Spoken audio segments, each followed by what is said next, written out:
Hello students, चलिए आज हम लोग बात करेंगे एवरेज टॉपिक की। ठीक है,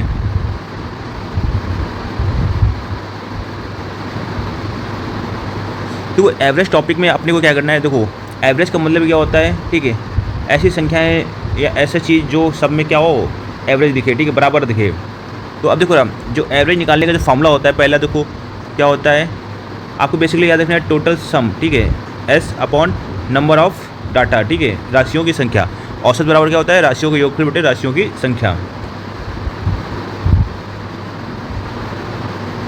अगला देखो, अब इसी को अगर कुल राशि बराबर क्या होता है, औसत इंटू संख्या। ठीक है, आपका एवरेज इंटू नंबर।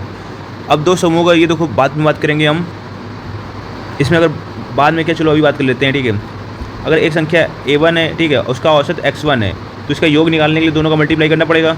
औसत इंटू संख्या करते हैं हम लोग। ठीक है, और दूसरे वाला a2 है, उसका क्या है, एवरेज x2 है। ठीक है, तो इनका अगर हम लोग जोड़ निकालना है, क्या करेंगे, इन दोनों का मल्टीप्लाई करेंगे, फिर इन दोनों को जोड़ देंगे। जितनी संख्याएं होंगी x1 प्लस x2 से क्या कर देंगे, डिवाइड कर देंगे। और ये ऐसे याद रखना है आपको, पहली अनप्राकृतिक संख्याओं का योग क्या होता है आपका, पहली अनप्राकृतिक संख्याओं का जो औसत होता है वो n+1/2 होता है। ये याद रखने वाली जरूरत है। ठीक है, पहली अन सम संख्याओं का औसत क्या होता है, n+1 होता है।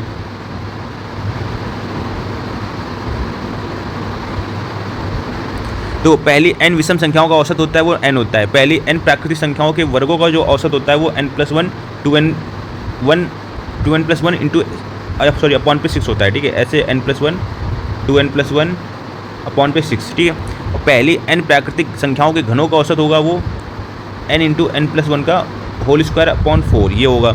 और लगातार संख्याओं का औसत तो पहली प्लस आखिरी बाई 2। ठीक है, अगर 1 2 3 4 ठीक है 5 डेड 98 तक जा रहा है, तो बस 98 + 1 अपॉन 2। ठीक है, अब एलिगेशन लगाते वक्त में, ये तो आपको टॉपिक में पढ़ाया जा चुका है, पिछले टॉपिक अगर आपने पढ़ा हुआ है। ठीक है, एलिगेशन वाला तो बताया था। ठीक है, high value minus average value. ठीक है, मिड वैल्यू और mid value minus low value. ठीक है,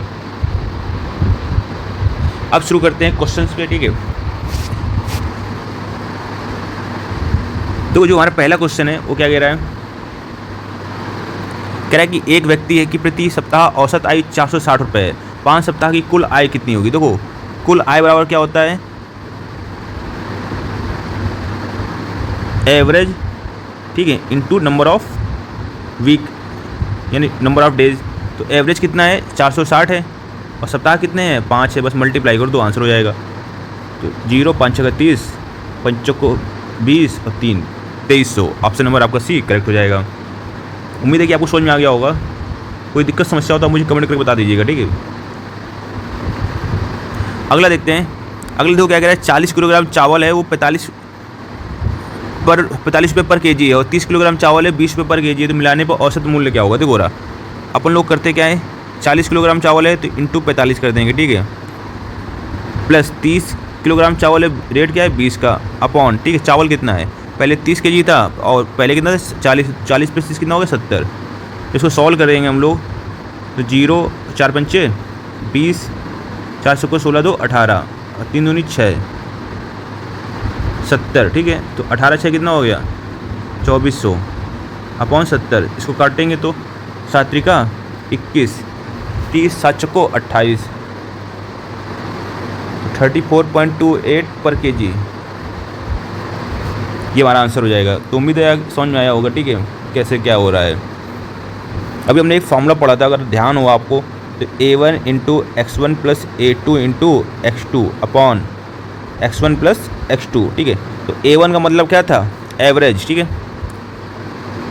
मतलब कोई पहली नंबर उसी का क्या रेट हो, दूसरा नंबर उसी का रेट हो, दोनों का मल्टीप्लाई करके जोड़ के जितनी वो संख्या हो, ठीक है, 40 + 30 कितना 70 भाग दे देना था। अगला बढ़ते हैं। कह रहा है किसी विद्यालय में 360 विद्यार्थियों की औसत आयु 12 वर्ष है। ठीक है, शिक्षकों को मिलाने पर औसत 13 हो गया। यदि शिक्षकों की औसत आयु 33 वर्ष है तो शिक्षकों की संख्या क्या है। देखो, जो विद्यार्थियों की संख्या है एवरेज है वो 12 है। ठीक है, और टीचर को मिलाने पर एवरेज 13 बनना है। ठीक है,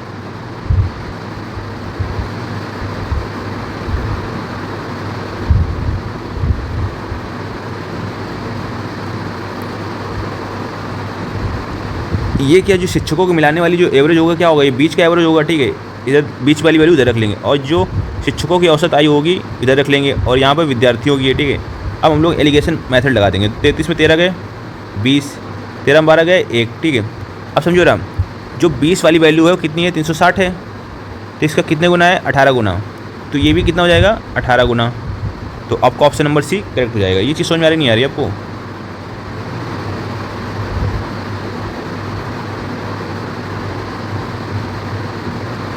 अगला क्वेश्चन देखो क्या कह रहा है। कह रहा है 600 विद्यार्थियों का औसत प्राप्तांक 60% है, पास विद्यार्थियों का औसत 70 है और फेल का 40 है, तो पास विद्यार्थियों की संख्या क्या है। देखो जो बीच वाली वैल्यू होती है, ठीक है, तो ये बीच वाली वैल्यू क्या होगी, सभी विद्यार्थियों का ना, सभी विद्यार्थियों का औसत प्राप्तांक कितना है, 60, इसको यहाँ रखेंगे, ठीक है।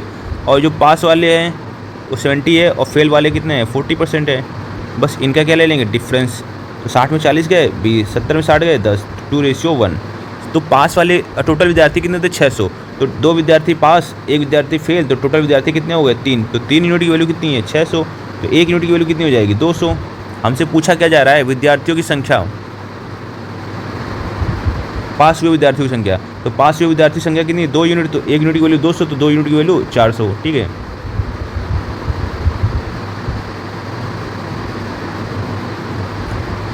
अगला क्वेश्चन कह रहा है कि एक समूह में 48 सदस्य हैं, औसत आयु 32 है, ठीक है।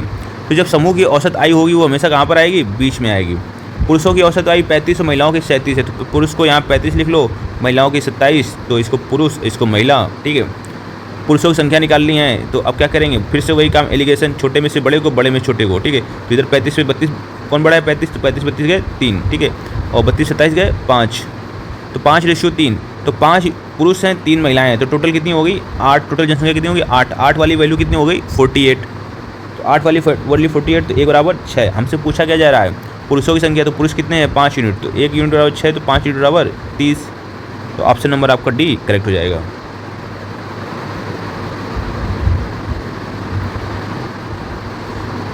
देखो अगला क्या कह रहा है कि पहली 10 प्राकृतिक संख्याओं के वर्गों का औसत क्या होगा। तो जो पहली n प्राकृतिक संख्याओं का वर्गों का औसत है, या इसको बोल सकते हैं x, ठीक है।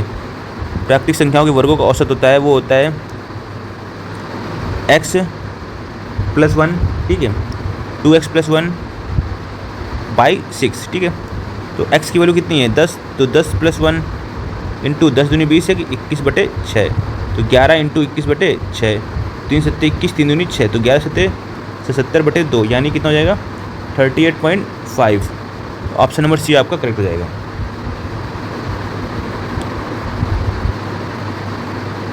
तो अगला क्वेश्चन कह रहा है कि 18 लगातार विषम संख्याओं का औसत कितना है, 112 है, ठीक है।